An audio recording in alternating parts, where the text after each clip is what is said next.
All right, sorry. Welcome. We are live here at the University of Dayton Arena. Justin Kinner, Candace Allen. It's the D1 state final, and then there was one, Division I. Yeah. That's what we have left here. As again, right now, we just wrapped up Division II with Massillon and Westerville North. We'll talk about that more in a moment, but Princeton and Hilliard-Bradley getting set to go head-to-head. Yeah, what a matchup. And these are two state-ranked teams, two of the top teams in the state, only to end up to play each other in Division I championship. So Princeton has a connection to the girls tournament as well.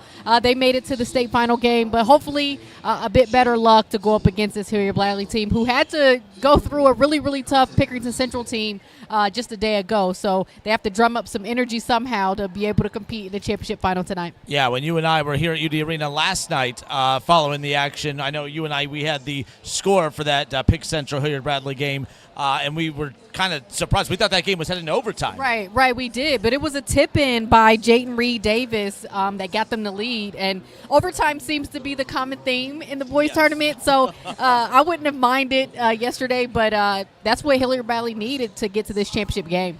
Absolutely. Now, you said it. Overtime seems to be the theme of this OHSAA state semifinal and final, whether it's at the Nutter Center or here. But we just saw our third. As far as UD Arena is concerned, throughout this run, out of Division III, we saw a heck of a semifinal overtime game with Trotwood. Trotwood would go on to win the D3 D3 final. And then last night, probably one of the biggest, most entertaining games of the entire weekend. Double overtime. Oh, my gosh, yes. That was unbelievable. Double overtime. Out of D6. Yeah. So that was an unbelievable game last night. And then the most recent one, of course, out of Division II. Congratulations again. Massillon comes out on top over Westerville North, 68-63. 68-63. And keep in mind, Massillon trailed by 15. They trailed by 15 and came all the way back. They forced overtime.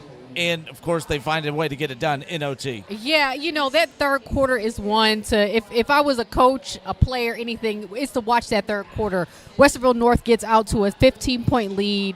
Coach calls a timeout, and his team responds. I mean, they go on a run. They don't take the lead in the third, but you just see the momentum shift completely to Massillon, and what they were able to do in the fourth quarter and in overtime tells the story of what you like. I would love to know what was his message in that timeout.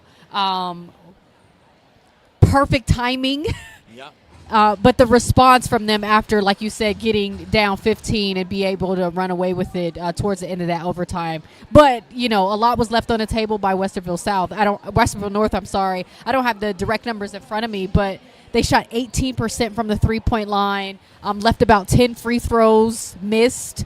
And that's the game. That's what we ran into in the last overtime yesterday. Oh, yeah. Was the missed free throws. We run into it today when you're Westerville North and the missed three-point shots. So it's just those little things that can flip a game. But credit Massillon Washington for just coming out and continue to compete after being down 15. Just an amazing performance. Yeah, Westerville North, again, they had a 15-point lead in the second half, and they let it go.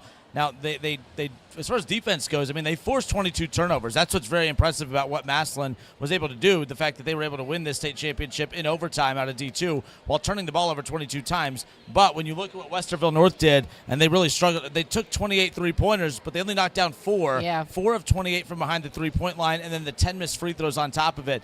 When you miss double-digit free throws and you find yourself, coming up short in overtime, no matter what else happened around that game, a coach and everyone alive, they're going to circle that free throw disparity right there. 10 missed free throws. When you lose in overtime, that's going to be a tough one to swallow. They're going to be thinking about all those trips to the free throw line for quite a while. Oh, absolutely, because those are easy makes. And not to pile on North, there was a lot of missed layups in this game as well. I mean, they had so many opportunities at the basket, and I hate it was more what Westerville North didn't do, but you credit Massillon for continuing to compete. That's what they did really well. They just fought tooth and nail to the last big. It wasn't the prettiest game in the world, no. But credit to them again for continuing to compete. But yeah, it's the little things. It's the missed layups. It's the missed free throws. It's the missed three-point attempts. If you take 28 three-pointers and you see that they're not going in, it's time to adjust offensively to do something else. But then again, if you get to the basket and you're not making your free throws, you're going to have to think of other ways to win, and Westerville North just wasn't able to come up with anything. Yeah, again, your final out of Division II, Massillon wins 68-63 in overtime over Westerville North. As far as Massillon's concerned, 3 players in double figures, led by Gio Jackson Jr.'s 17 points.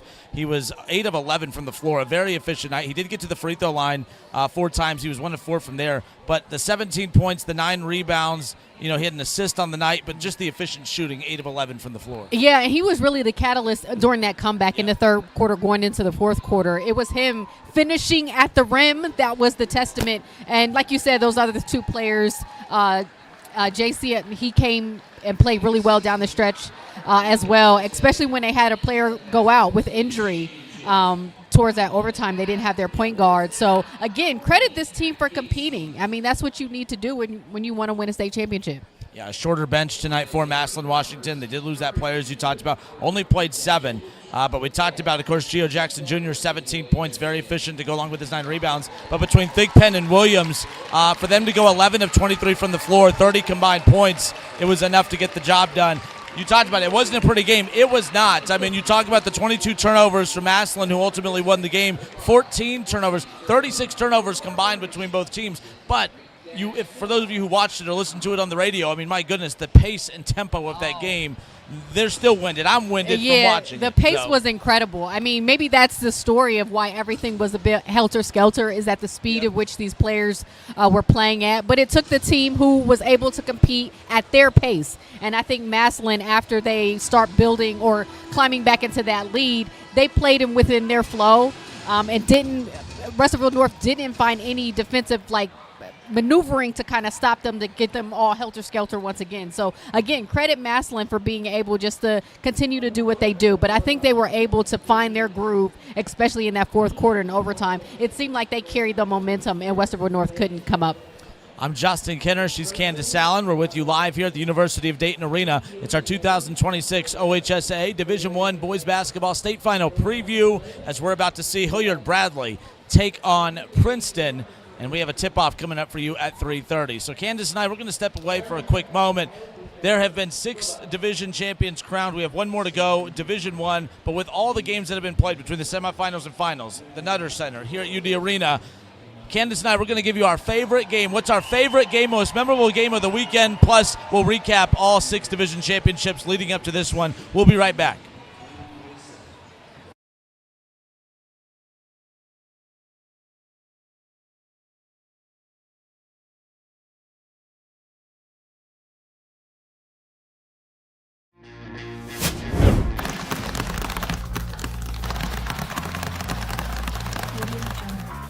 At the Ohio High School Athletic Association, our student athletes are going pro at being coachable, a good student, responsible, dependable, respectful. I'm going pro at being a good student, a good student, a good teammate, responsible. I'm going pro at being coachable, a good student, dependable, a good teammate. Representing my school. I'm going pro at being a good student, a good student. Responsible.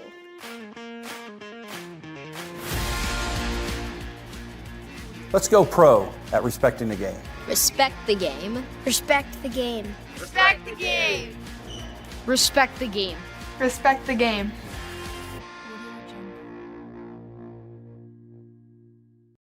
At Raising Cane's, we hand batter every chicken finger, mix every cane sauce, butter every Texas toast, stir every slaw, and salt every fry. Because when you do it right, you can taste it in every bite.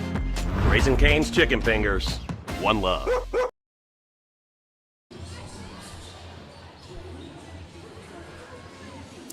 Princeton and Hilliard Bradley getting set to do business head-to-head coming up in our D1 final right here at the University of Dayton Arena. 3:30 going to be the tip-off. We'll send it down courtside here momentarily for the OHSAA Radio Network and, of course, on Spectrum News 1. Excited for our OHSAA radio affiliates and our TV partners as well. So, but we're excited to be with you here across the OHSAA social media platforms. TKDS done a great job all weekend long helping stream and bring all of this content to you, whether it be these pregame programs, whether it be, of course, the full access to the post games, hearing from all the players and coaches from both the winning and the losing team. Again, it's such a cool experience for these players and communities. I appreciate TKDS, bringing the platform to allow us to bring all this content to you. So before we dive into one final push for this Princeton and Hilliard Bradley D1 final, it's been a fun weekend. We're wrapping it up here with this D1 final nonetheless, but there's been so many great games, including the one that we just watched, and of course some of you listened to, out of Division II. Again, Massillon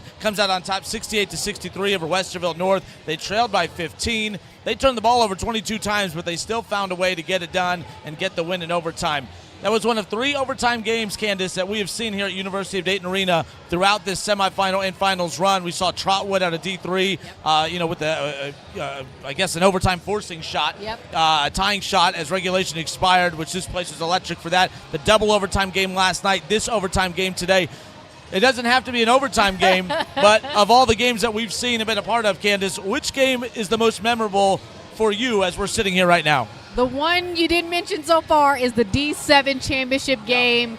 That was by far the best game because of the environment. I think every high school student, every college student, everybody who competes in athletics should be able to perform in front of a crowd like that. If you look behind me, both teams were completely packed and full. 10,000 people maybe that were in the stands. It was such an electric atmosphere. It was a competitive game. It was so loud, super loud. Every shot was a pop. And you asked me before in a couple of preview shows, would I have wanted to win 4 consecutive state titles like Lutheran East or play in an environment like the D7 championship game? Don't get me wrong. I like to win, and I like to walk away with 4, but just to be able to perform in front of a crowd like that, I wouldn't pass that up for anything in the world. It was just an amazing atmosphere here at University of Dayton Arena.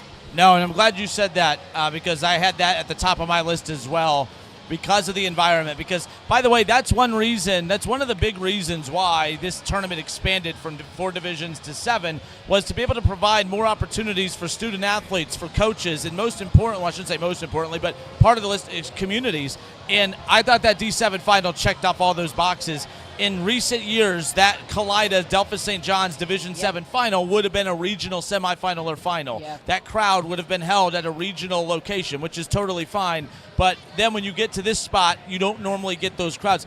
We're seeing the benefit of that, and for both of those communities to be a part of that, for those student athletes, the coaches, the school districts, everything. That was a special game yesterday, and Delphus St. John's came out on top in front of that packed crowd, of course, between Kalida and St. John's, and capped off an undefeated season, which was pretty special for them. I mean, is there anything better than that? Undefeated, a nearly sold out crowd in a collegiate gym. Both teams completely packed, St. John's and Kalida. It was just an amazing atmosphere, and congratulations to St. John's.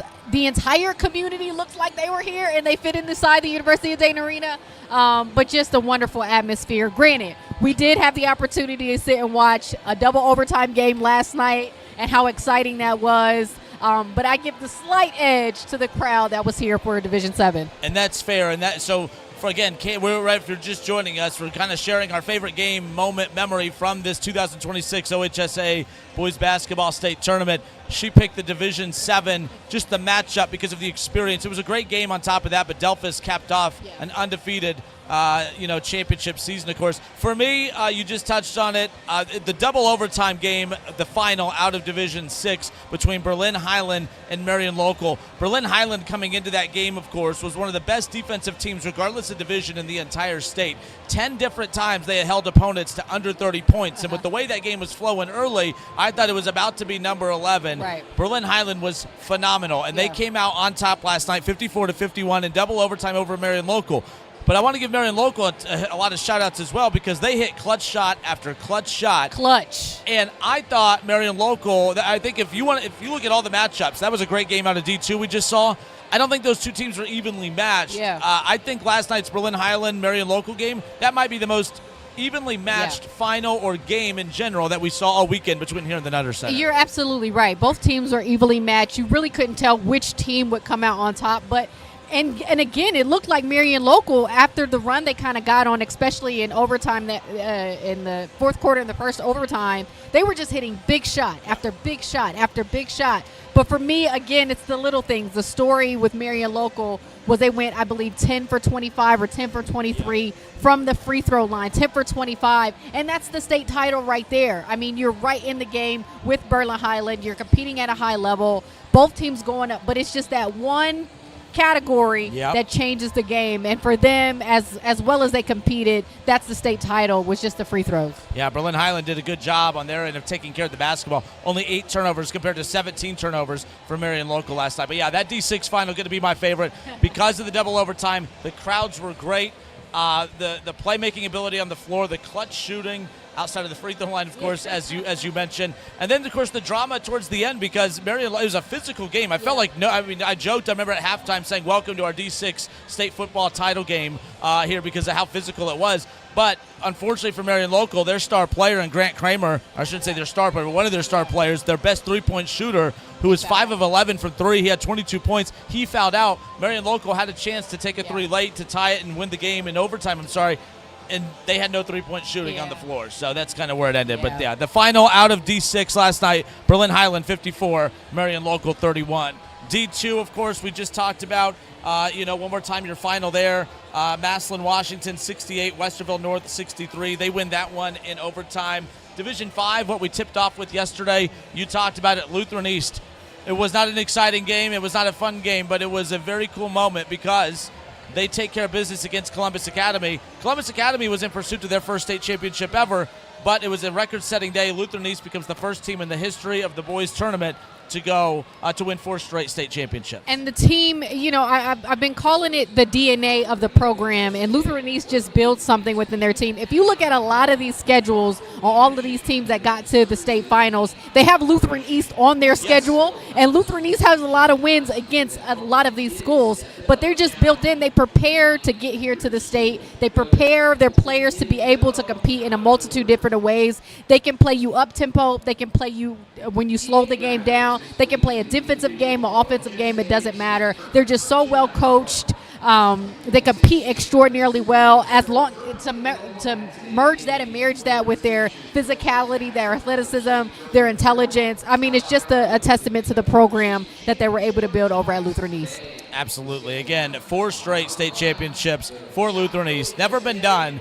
There's a good chance that number could increase to 5 next year. Yeah. A lot of players are coming back. That whole starting lineup theoretically could be back next season. No doubt about it. Shout out to the Trotwood Rams out of Division 3. They had that instant classic in the semifinals to force overtime, the buzzer beater there, and then they win the D3 final, of course. And then Wyoming out of Cincinnati. Wyoming comes out on top in Division 4. So we've crowned 6 state champions. It's time to crown one more.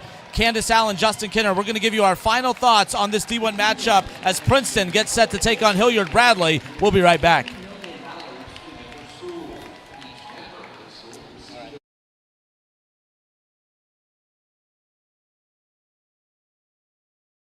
Hi, I'm Doug Ute, Executive Director of the Ohio High School Athletic Association. For more than 115 years, the OHSAA has promoted school sports as an important part of the student's educational experience. Interscholastic athletics teach participants lifelong lessons of hard work, teamwork, and self-discipline, along with sportsmanship, integrity, getting along with others, and overcoming adversity. One thing the pandemic has taught us is that being on a team with our friends is more important than ever before. So as you continue your journey in athletics, remember the importance of also working hard in the classroom. Always give your best, never give up, and have fun while you're doing it. As an Ohio native and former athlete who learned these same lessons myself, I encourage our young people to focus on your academics so that you can continue the privilege of participating on your team.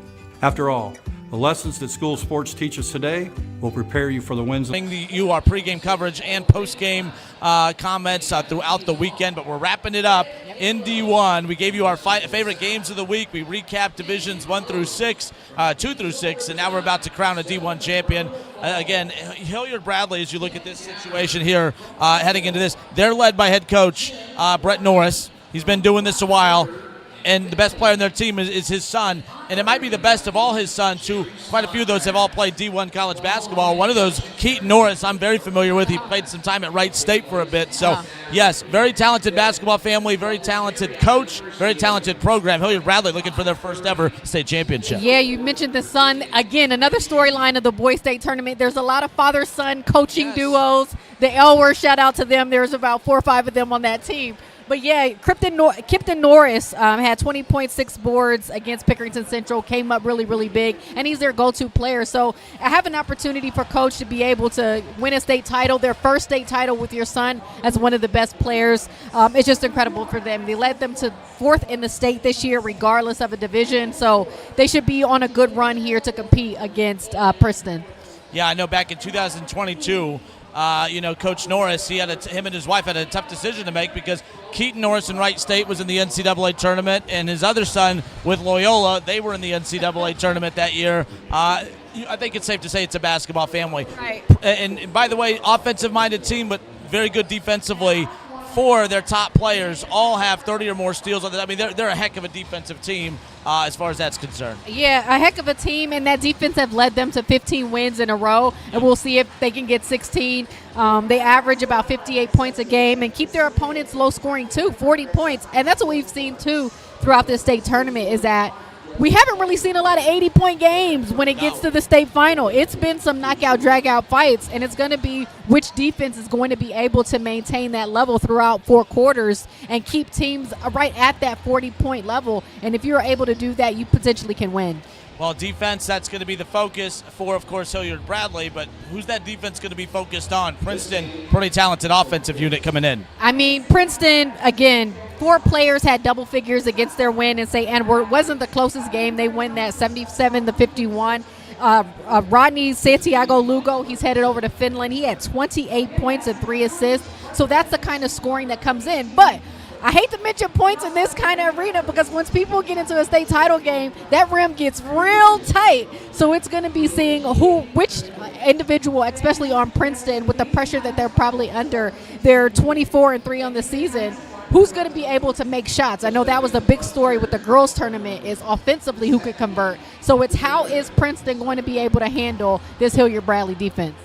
Absolutely. All right, Candace Allen, Justin Kenner. Shout out to TKDS, shout out to the OHSAA, shout out to the Wright State University, the University of Dayton Arena. So many people and entities played a role in allowing this tournament to play out, not just this weekend, but last weekend as well with the girls' tournament, Vandalia Butler High School. So many moving parts, but that does wrap it up for us here. Another state championship weekend in the books. And, then we get to go outside and enjoy this 80-degree weather. Right. I mean, Before the rain we've been here long enough. We've experienced winter and summer. It's been 30 degrees, and now we leave, it's 85. But we've gotten to watch a lot of good basketball. Yeah, you did a great job covering the girls' tournament last weekend. Thank you for all your help this weekend as well. Absolutely. Thank you, everybody. Coming up next, the Division I final. Hilliard Bradley getting set to take on Princeton on the OHSAA Radio Network and Spectrum News 1.